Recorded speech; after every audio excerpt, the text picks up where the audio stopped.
Let's bring in Newt Gingrich, former Speaker of the House. He's been to this event many, many times. He also writes a free newsletter available at gingrich360.com. Mr. Speaker, good morning to you. Good morning.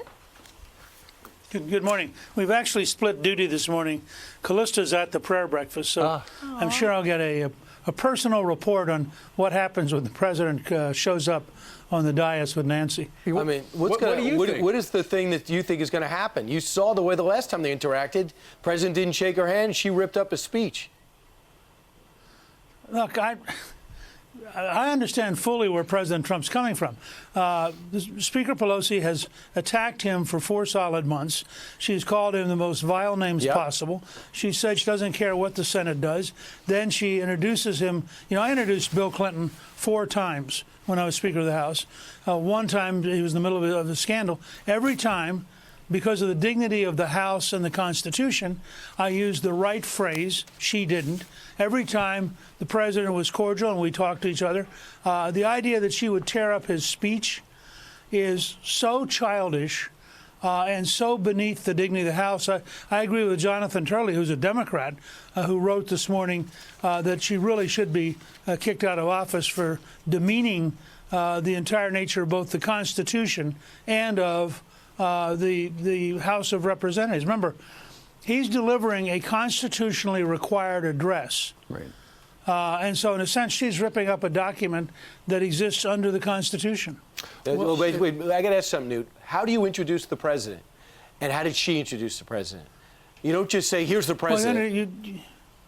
Well, you say it's my high privilege and personal honor. Right. Was that the first time that it wasn't said? She's not introducing.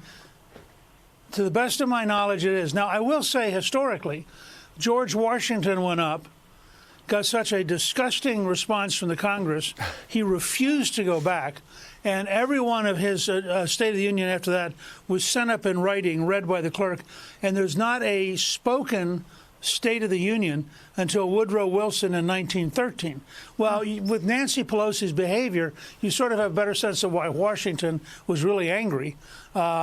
Because what she did, first of all, she's not introducing Donald Trump candidate. I know. She's introducing the President of the United States for a constitutionally required State of the Union. And she just proved last night how divided the State of the Union is, or the night before last, by the kind of petty, childish behavior that she personally exhibited. Well, you know, regardless of what side you're on, she's either a hero or she's a villain when she did that. But clearly, Newt, she did the entire impeachment proceeding in the House to appease her super left flank, because she doesn't want her top leadership and the rank and file to get primaried by super progressive people and completely change the nature of the Democratic Party. She had to deliver, and so at the very end, she did that as punctuation. Okay, I'm done. I did all I could.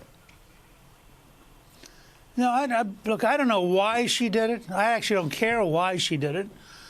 It was historically unique. It was unconstitutional. It displayed to the entire country how vicious and petty the Democrats have become. And by the way, in terms of the internal maneuvering, I was just looking this morning. You know, the news media is totally misreporting Iowa. Sanders got the most votes in the first round. He got the most votes in the second round. The only reason Buttigieg is getting all this press is that the Iowa process is rigged. But the fact is Sanders came in first in popular vote in both the first and second ballots.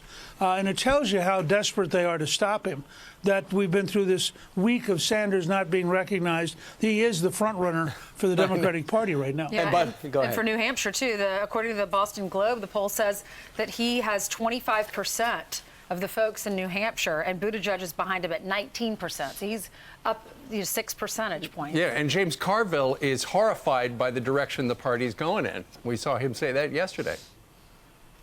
Well, he should be. I mean, look, if they nominate, and of course the problem they've got in the House of Representatives, they have over 200 members, what I call the Radical 200, who've signed on to all sorts of goofy bills. They've made all sorts of goofy votes. They want to go home and pretend they're not AOC. The truth is, they are AOC. And the truth is the Democratic Party is now lurching so far to the left that I think Milwaukee is going to be a circus when the Democrats have their national convention. Yeah, lastly, do you know who invested in that app that failed so spectacularly? The Buttigieg campaign. How could they not see that as a conflict? I don't want to hear. Now, come on, Brian.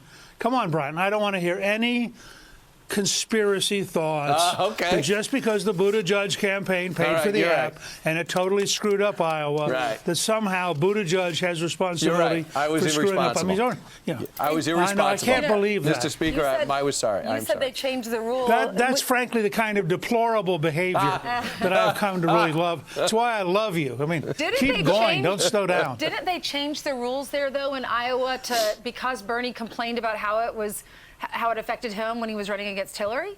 And you're saying changing the rules still hurt him? It still hurts. What's funny, I mean, I just looked it up before the show.